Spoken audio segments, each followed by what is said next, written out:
All right, guys, today I have yet another Sync Pro with us. This is one of the pros that we just actually brought on board to the platform. This is Jelle Ditmar, and Jelle is coming from all the way from the Netherlands, actually. So he is our international pro.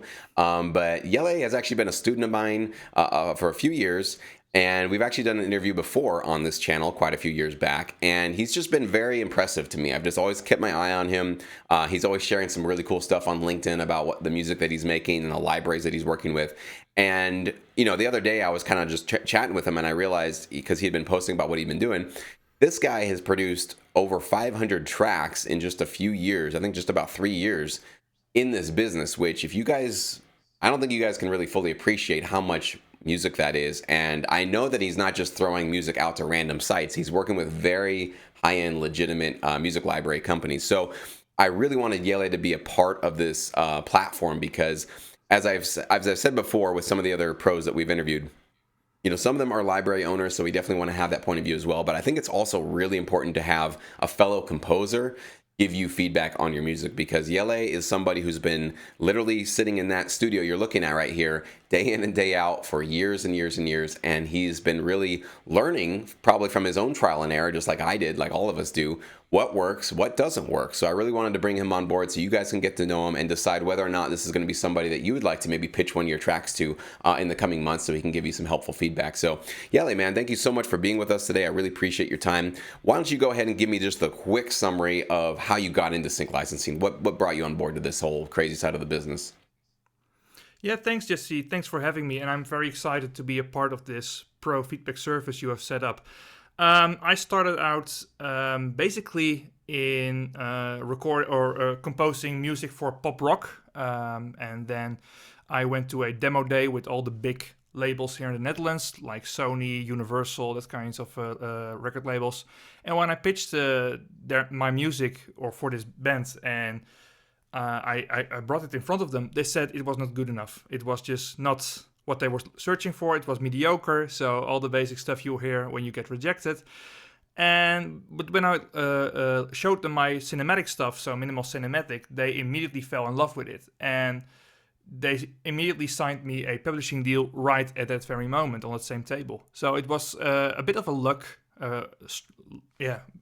struck by lightning. It was very lucky, and from that moment on, my career really took off. It was in 2018 that this happened, and I basically worked for an album for them, and they said, yeah, it's really good, composition is good. They signed the publishing, and they said, if you could improve your mixes as well, then that would be really great. So I started in 2018. In the same year I got my first publishing deal. I started studying a bachelor degree in audio engineering at the SAE Institute of Amsterdam, and right now I'm in my last year with my final project. We will record with a real orchestra for that. So, and from 2018 until now, I've just been writing every day. So every day I wrote a track. Some are pretty good, some are pretty bad. That's how I really made the progress, just by writing every day. It's little bit of the John Williams rule. Obviously, this composer, he just turned 90, and he says if you write the track every day, you'll improve every day. So this is basically what I'm doing right now. I write a track every day. It's not all the tracks that I write are getting published, but most of them do. And it's basically most thanks to the fact that I write every day and improve every day, and just also setting up a composing template really helps as well to just consistently pull out music. Great. Yeah. And I can't agree with you more on that, that just writing every day and getting into your studio every day is the best way to improve. Tutorials and feedback and all that kind of stuff really helps. But this is the truth. It really is. We become our own teacher if we're constantly just doing it. That's how we really learn, as we do things. So what genres would you say that you've kind of become a specialized producer in as you've gotten into this business for a few years? Right now, in my entire career as a composer in the library production music industry, I have made a couple of genres that I do pretty well. I can do horror, I can do epic, and I can do dramedy, comedic, orchestral. But the real genre I'm really exceeding in is, I think, minimal cinematic cues. So like those little bits that you hear under tension, under TV shows. I think that is a genre that I absolutely master right now. Not only composition and arrangement wise, but also mixing wise. I know how to layer all the different instruments, all the sections. And I think also having a reference, because I really, really love Hans Zimmer, the composer, and his current Oscar nomination for Dune. That soundtrack really inspired me to just go absolutely wild with this genre. And once you have established a genre that you are really good at, and you already have a little bit of your sound developed, and then expand on it just to experiment with things. I mean, I was always convinced that you could do anything you want with virtual instruments, but right now I'm not thinking that anymore.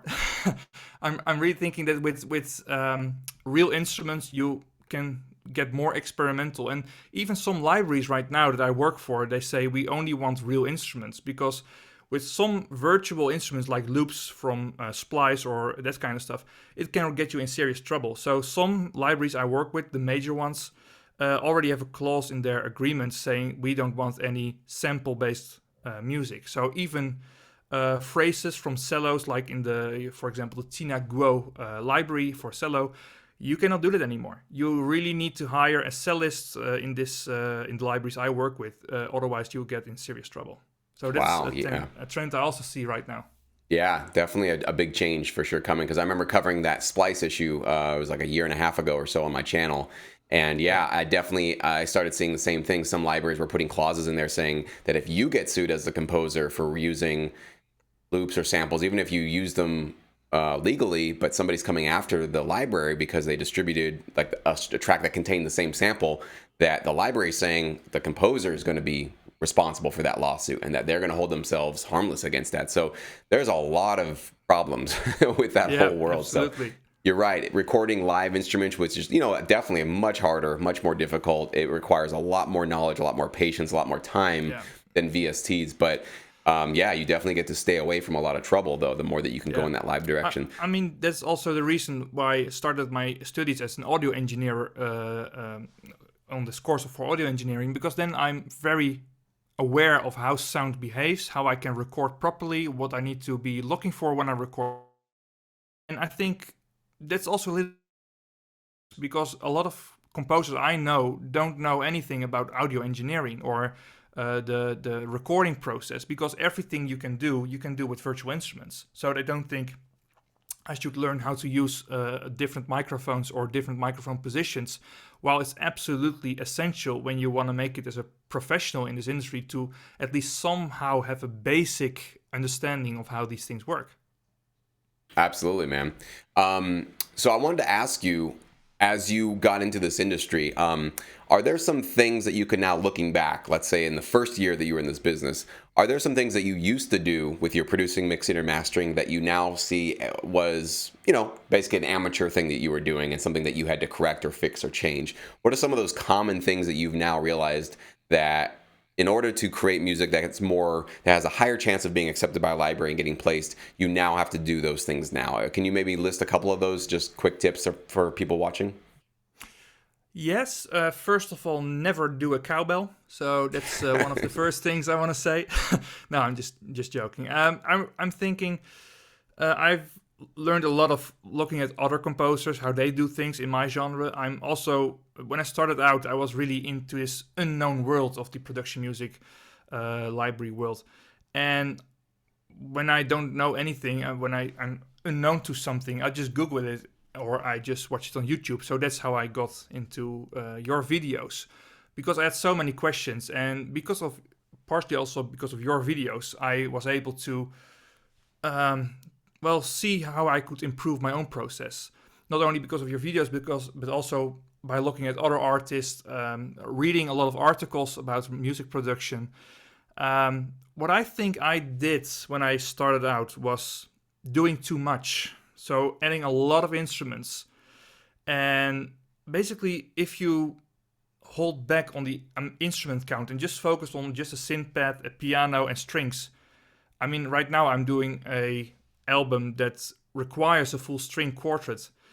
But I really think that I just leave most instruments that I have in my head right now out, because if I do that, I mean, especially for the genre I make, less is more. And so if you have just a piano then and a few strings, it can already work, and you can already create a lot of tension with that. So there is no need for a lot of instruments, basically. So that's something I definitely learned. And also, don't over compress. So I was kind of used to a lot of compression on my master mixing bus. But what you get then is a very over processed sounding song. So also compression, mixing wise techniques I've improved over the years. So I think those are the two main mistakes I made in my first productions. Yeah, me too. And for sure, the less is more was something that took me a long time to figure out. Same as you, I was throwing dozens and dozens and dozens of just crap into my music because I was like, it's not big enough. I need more, right? That snare is not hitting hard enough. I should add 2 more extra snares to it. I was just... It's always a snare, by the way. It's always a snare. I was just so clueless on that stuff because I thought, oh, I'm hearing these huge songs on the radio and in these other libraries, and like they sound like they're just so big. I need more. That's what they're doing. And 9 times out of 10, that's the wrong way to go. You should be probably going back to exactly what kind of sounds you're working with and how you're composing those sounds. So you said you use some templates. Is that how you ensure that you're not putting too much into your tracks these days? Do you have things that are already you've got like, let's say a DAW template that already has the instruments you're going to need? Or how do you ensure these days that you don't overdo it? When I have a brief from a production music label, I have a main template with every instrument that I ever can dream of that I have in front of me. So that is synthesizer, strings, brass, woodwinds, everything that I would ever need is in that template. And then based on the brief, I'm editing that template, removing things that I probably won't never need, and then save it as a new template. So that's basically how I do it. Smart. There you go. And then at the end of it, remove it. Yeah, and at the end, you're going to have a bunch of different templates that can be labeled by the subgenre or the mood, and therefore you can always pull that up in the future. That's really smart, man. Exactly. Really cool. And then how about your mixing and mastering side? Do you usually have your plugins also set up in a chain ready to go? Do you put them in manually every single time? What's your mastering process like? So right now I'm mixing and composing in the same session. So if I'm composing, I already tweak the EQ, and when I have my session, it is basically, for example, piano, drums, woodwinds. Those are the instrument folders, and then I have group folders corresponding to those folders. So my violins go to the violins bus, my drums go to the drum bus, and those buses go to my main mixing bus. And on the group buses, I only put an equalizer. Sometimes I don't even touch the equalizer. But what I have is a saturation plugin to create a little bit of this analog warmth. And then I have the master bus basically, and I put a equalizer on that. And standard, I have the lowest 20 kilohertz or the lowest frequencies. I don't know if it's kilohertz or the hertz. I think it's 20 hertz. Mm-hmm. I have that standard cutoff because if you have a lot of low end rumble, your mix will will sound muddy, basically. So if I have the standard off, it's basically it prevents muddiness, basically. And then I also have this plugin that I showed you on the feedback service channel, is Fresh Air by Slate Audio, and that's really a plugin that I started to use in every track because it really brings back the clarity and high end in the entire track without creating this hissing sound. So awesome, that's basically my mixing template. And mastering, most of the time the mastering will be done by the label itself, by the publisher itself. But if I really need to master, I just put in Ozone Mastering Assistant. Because I have a bedroom, as you can see, it's not acoustically treated. So mastering here, right, is pretty much not done. So I just use the Ozone Mastering Assistant for that. Great, man. Yeah, and for those of you that don't know, in Pro Feedback, you guys are getting access to exclusive content and tutorials and tips that the pros basically share on a pretty much weekly basis on things that are helping them. So I think most of our pros have already shared a little bit, and so that's really cool stuff that you guys can only get if you guys are in Pro Feedback. So yeah, we really appreciate you doing that, man. Please keep those really cool tips and videos coming for sure. So I want to just finish this up by asking you, what ultimately do you feel you can bring to a composer or a producer who's looking to get feedback from you? And what does this mean for you in terms of how you're able to kind of give back, like the things that you've learned to, maybe the future producer, the next composer that really wants to do well in this business? Like, what does this mean to you to be able to be giving people feedback? And is it something that you feel that maybe you could have benefited from, early on in your career here? Oh, that's a difficult question. I think that I can bring a lot of audio engineering parts or experience to this because I've been on SCE as a student, and I'm right now in my final project. So if you have any questions regarding mixing certain genres, and then I'm talking mainly about cinematic, minimal, orchestral, but also epic, then I can really bring in some advice on how to clean up basically your if you have a mix that sounds muddy. I mean, mixing wise, I can really help with that. Arrangement wise, also, I'm really good with the, like I said, minimal cinematic stuff. So if you have some questions, how would I need to write something like this, or how do I need to make sure that I get this mood or feeling, I can really help with it as well.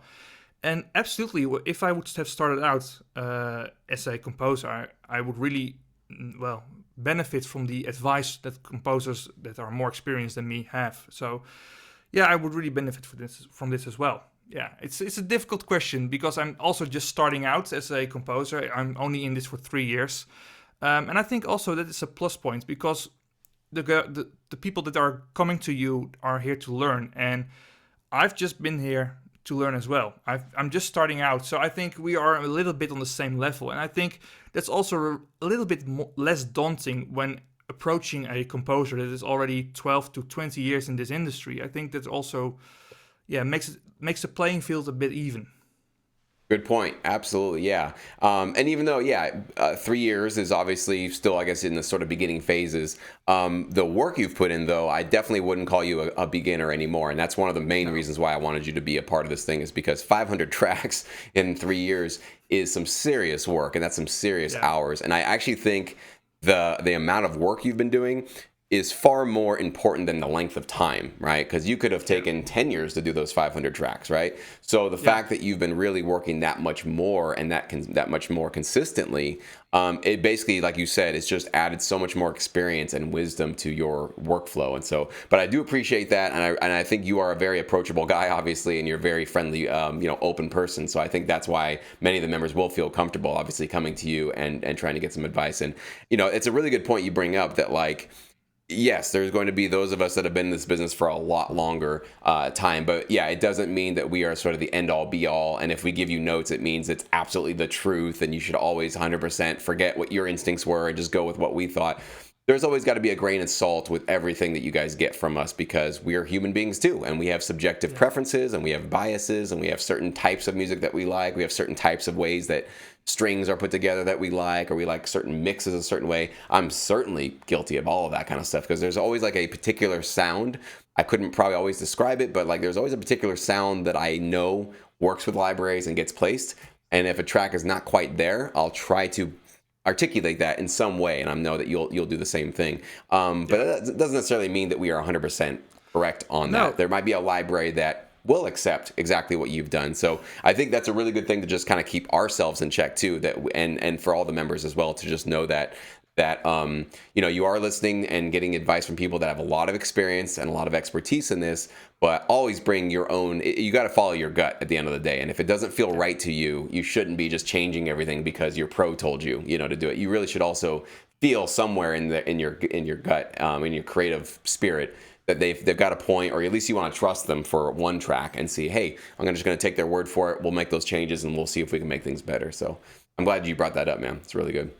Yeah, I mean, just like you said, we are humans as well, and we absolutely make some mistakes from time to time. And right now, if you would have, I created in 2018, I created an album that is absolutely terribly mixed, and I was absolutely convinced it would not be released. So, and if you would show it to me now, I still think it wouldn't be released. But it turns out it can be released to a library. So even the people that are professionals in this industry make mistakes all the time. I see it in my own publishers as well, the ones working for major publishers, when I show something to them, they make mistakes as well. And then I point it out to them and they say, oh yeah, you may be right. So absolutely, if you have anything that you do not agree with per se, just absolutely point it out to me as well, because I can learn from my mistakes as well. There you go. There you go, man. I love it. Well, Jelle, thank you so much, man. We were really glad to have you here. Everybody's really excited to have you on board with us. If you are watching this video and you are not a Pro Feedback member, now is the time to at least entertain becoming our newest member. It's an amazing, new, powerful platform. We've just launched it actually to the public, so now anybody can join if you want to get really high quality feedback on your music.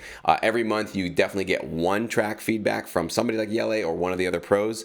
You also get to submit a track from me. I do live monthly reviews, so you have a chance for doing that. And we've also just started doing this bonus feedback feature where we basically select 4 tracks, and all of the pros get together once a month, and we kind of give the composer some notes on that. So potentially with your membership, you can get 3 tracks reviewed in a month. So it's a lot of feedback, it's a lot of insights, but not only that, you also get to see all of the other members' review videos as well. So you get to see your own, you get to learn from your own, but you get to learn a lot from watching dozens, hundreds of other tracks being reviewed pretty much on a daily basis on the platform. So if you want to consume some very powerful, insightful, helpful content that you really just can't Google, like this is the stuff you can't just Google and find quick answers for, this is definitely the platform that you want to consider joining. So we would love to have you on board. So Jelle, we appreciate your time, buddy. And yeah, we'll definitely bring you back on board and we'll do some more updates as time goes on. Thanks so much, man. Yes, thanks for having me, man.